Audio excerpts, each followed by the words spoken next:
Hi everybody, this is the Richard and Judy Book Club in association with WHSmith.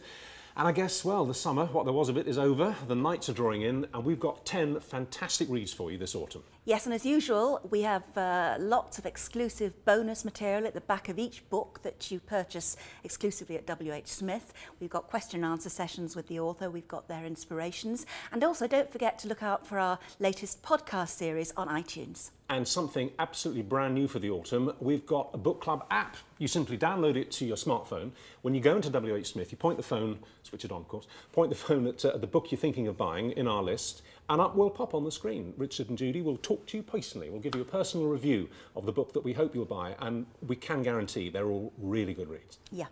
Also new for this autumn is our weekly newsletters, which you can read by simply going to our website. So let's get started. Here's the first book. It's by Hannah Richell. It's called Secrets of the Tides. Yes, this is a sweeping family saga, really. It's about a family which should have been happy. They had everything. They had a beautiful house called Clifftops in Dorset and a lovely idyllic life, husband, wife, 3 children, and something happened. Something tragic happened to that family which splintered them apart. The book begins much later on than this tragedy. Dora, who is one of the daughters, is grown up now and she's pregnant by her boyfriend Dan. She's very happy. She should be happy to be pregnant.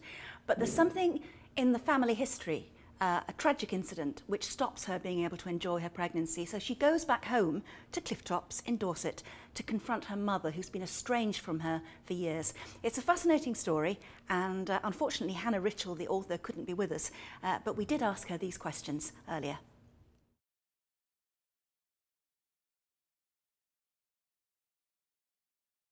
I write for probably the same reason that other people paint pictures or knit.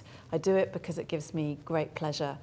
And I love the process of having an idea and then trying to find the right words to translate it onto the page.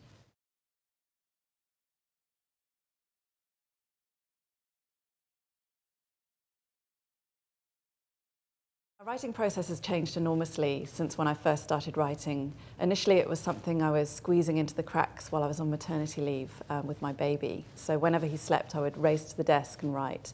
Now I'm writing a second story. I'm being much more disciplined and I sit down at the desk every day and get some words down. And I find, for me, it helps to have a structure and a knowledge of where I'm roughly heading, but I don't like to be too rigid, and I like there to be a certain amount of fluidity so that I can explore new ideas as they come to me as I'm writing.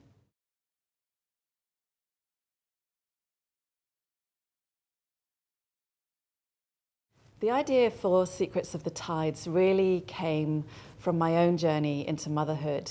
It was a time for me of great joy and love having a baby, but also great fear and vulnerability as well.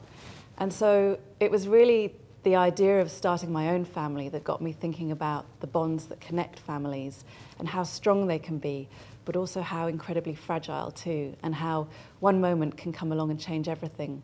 So that was really the starting point for me with the novel.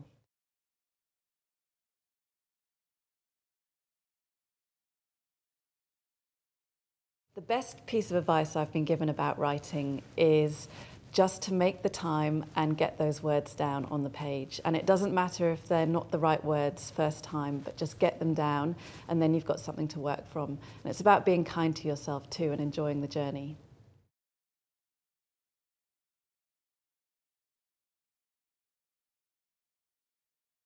As an author, I think it's absolutely vital to read. I wouldn't be a writer now if it hadn't been for all those books I've read and loved myself. And to be honest, there's nothing more inspiring than reading a great book because it just makes me want to be a better writer.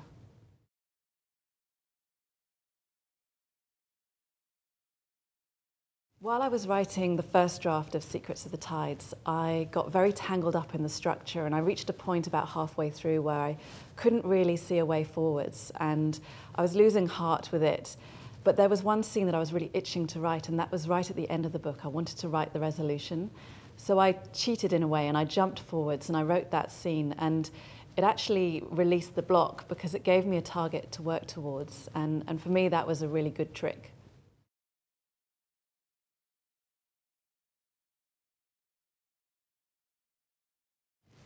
It's very hard for me to choose a favourite character of Secrets of the Tides because the way I wrote it, I have 3 central female characters and they each have their own chapters. So I spent time with each of them getting inside their heads. And now to choose one of them over the others would feel like a bit of a betrayal. But I suppose if I'm looking at it more from who I would like to be from the book, I would probably choose to be Bill Dryden, who's the elderly man. He's the gardener who works in the family estate, and he's a lovely guy, and I've always had a secret fantasy to be a gardener, so I'd probably choose to be him.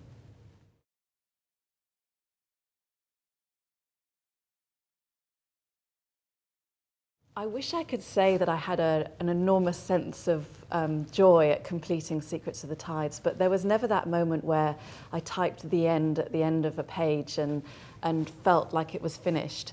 There was always the rewriting and the redrafting, and then even once I'd found a publisher, there was the editing process to go through. So I never quite knew if it was finished, and that moment when the finished copy came through the door and I held it in my hands for the first time, it was an amazing feeling, but it was also quite terrifying.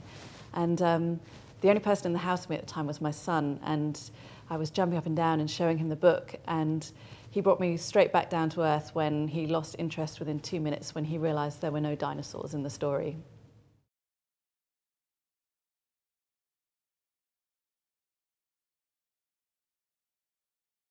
It's an amazing feeling to see my story on bookshelves now, and to see it in WHSmith, where I used to go with my grandparents to spend my pocket money, is an unbelievable feeling. And it's amazing to be part of this Richard and Judy promotion amongst authors who I've long admired.